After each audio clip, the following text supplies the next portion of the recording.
Neutropenia, neutrophils की मात्रा blood में कम होने की स्थिति को हम न्यूट्रोपीनिया कहते हैं। यह एक असामान्य रूप से न्यूट्रोफिल की मात्रा कम होने की स्थिति को कहा जाता है। ठीक है, न्यूट्रोफिल्स बोन मैरो में बनता है। बोन मैरो से बनने के बाद ये ब्लड से जहाँ पर संक्रमण का एरिया है वहां पर जाता है और संक्रमण के क्षेत्र में जाने के बाद बैक्टीरिया को एनगल्फ करता है या खा जाता है और उसे बेअसर कर देता है। ठीक है, न्यूट्रोपीनिया का कारण है न्यूट्रोफिल्स के निर्माण में समस्या, न्यूट्रोफिल्स के प्रोडक्शन में प्रॉब्लम। ठीक है, बोन मैरो के बाहर न्यूट्रोफिल्स की क्षति हो जाना। बोन मैरो में सेकेंड रीजन है कि बोन मैरो में न्यूट्रोफिल्स बन तो रहे हैं लेकिन जैसे ही बोन मैरो के बाहर जा रहे हैं उसकी क्षति हो जा रही है। तीसरा रीजन है संक्रमण होना। नेक्स्ट है न्यूट्रिशनल डेफिशिएंसी, यानी कोई भी न्यूट्रिशनल डेफिशिएंसी के कारण भी न्यूट्रोपीनिया हो सकता है। न्यूट्रोफिल्स कम बनने के कारण निम्न है। ठीक है, अनुवांशिक समस्या जिसमें कि बोन मैरो में उसका प्रोडक्शन ही नहीं होता।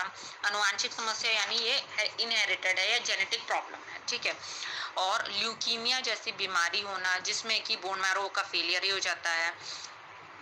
रेडिएशन एवं कीमोथेरेपी जिसमें कि न्यूट्रोफिल्स वैसे भी कम हो जाते हैं। ठीक है, संक्रमण जिससे न्यूट्रोपीनिया हो सकता है। कुछ संक्रमण में भी न्यूट्रोपीनिया जो कि न्यूट्रोफिल्स की मात्रा कम हो जाना, जैसे कि ट्यूबरकुलोसिस, डेंगू फीवर या वायरल संक्रमण जैसे एबोला वायरस है, साइटोमेगालो वायरस है, HIV है, वायरल हेपेटाइटिस है, इनके कारण भी हो सकता है। ठीक है, कुछ दवाओं के कारण भी न्यूट्रोफिल्स की मात्रा कम हो सकती है, जैसे कि एंटीबायोटिक्स, BP के drugs, psychiatric drugs, epilepsy drugs. Epilepsy यानी झटके, सीजर्स या फिट्स जो आते हैं उसके ड्रग्स जो लेते हैं उनको भी न्यूट्रोपीनिया हो सकता है। लक्षण क्या होते हैं? मोस्टली जो है न्यूट्रोपीनिया का कोई भी लक्षण नहीं होता है और जैसे किसी अन्य कारण से हमने ब्लड टेस्ट करवाया तब हमने देखा कि हमारे न्यूट्रोफिल्स भी कम हैं, तब हमें पता चलेगा। वैसे इसमें कोई वैसे लक्षण नहीं होते हैं। और न्यूट्रोपीनिया के कारण संक्रमण हो सकता है, जो जैसे कि अल्सर्स होते हैं और एब्सेस फॉर्मेशन यानी pus formation.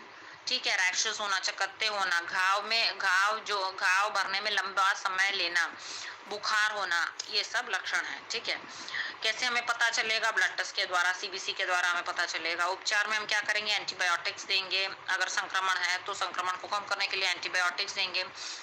White blood cells transfusions करेंगे जो कि बहुत ही अनकॉमन होता है। अनकॉमन यानी बहुत ही असाधारण होता है। स्टेम सेल ट्रांसप्लांट कर सकते हैं या granulocyte colony stimulating factor injection inject कर सकते हैं। Granulocyte colony stimulating factor injection, यह एक ग्लाइकोप्रोटीन है जो बोन मैरो को स्टिमुलेट करता है ग्रैन्युलोसाइट्स बनाने में। ठीक है, ग्रैन्युलोसाइट्स 3 प्रकार के होते हैं, न्यूट्रोफिल्स, बेसोफिल्स एंड इओसिनोफिल्स। ठीक है,